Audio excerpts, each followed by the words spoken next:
Good morning, comic book fans. No, that has. Good morning, comic book fans. Welcome back to Comics in 5 Minutes. I'm Revel with no shorty, and yeah, that start went wrong a little bit.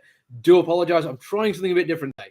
I do these videos on YouTube and TikTok, and TikTok's now informed me I can upload videos of longer than 3 minutes. This means I can't do it just live from my phone. I need to record ahead of time. So I figured instead of doing it twice, I'm going to try and do it on my laptop, which I'm looking at right now, and on my phone, which I'm looking at right now.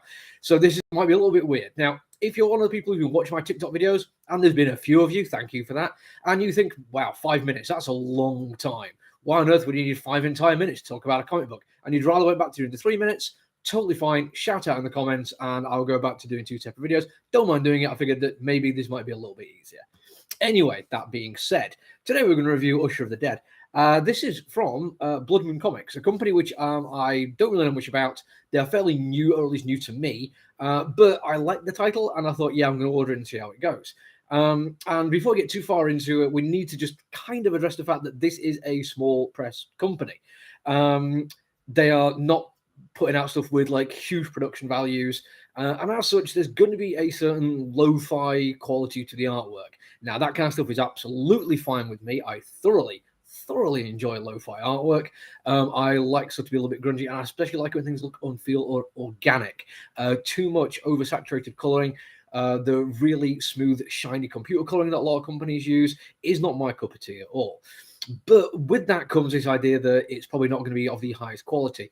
And I kind of have to admit, the artwork wise in this, they jump from like really genuinely cool, great things to sometimes maybe looking like they have rushed a page or two here and there where the detail wasn't necessarily as important to the story. This is not like a huge criticism. I've said this about big press comics as well, where I feel like an artist has just kind of rushed through a panel or two because they were concentrating on some things. To give you an idea, literally the first page of artwork you get is that. Now that looks absolutely brilliant. Just look at the coloring they use just above the eyes and on the nose there. That looks absolutely amazing. Genuinely think that's fantastic. Very next panel, sorry to try and get that so everyone can see it. It already looks like it's not quite as much attention to detail. Not in a really bad way. It is not a big criticism of the artwork, but you can't deny that there is a slight shift in quality there, and it runs throughout. But the stuff that's good is so good that it doesn't bother me in the slightest. Genuinely love what they do with the coloring.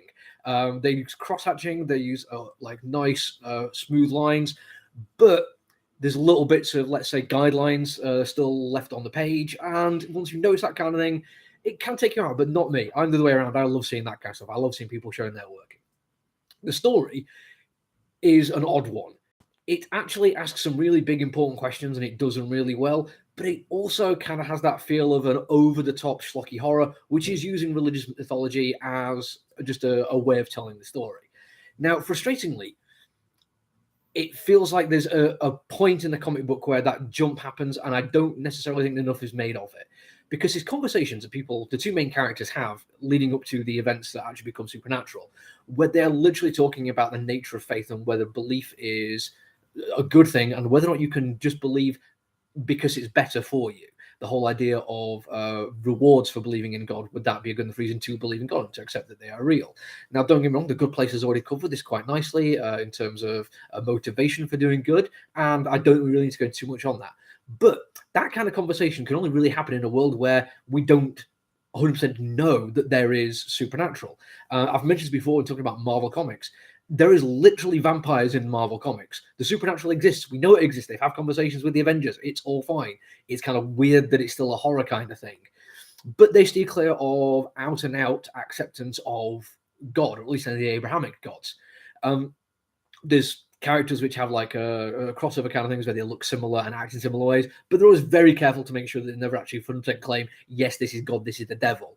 DC literally have done that in some of their comic books, but Marvel, that shared universe they have, they're a little bit more careful.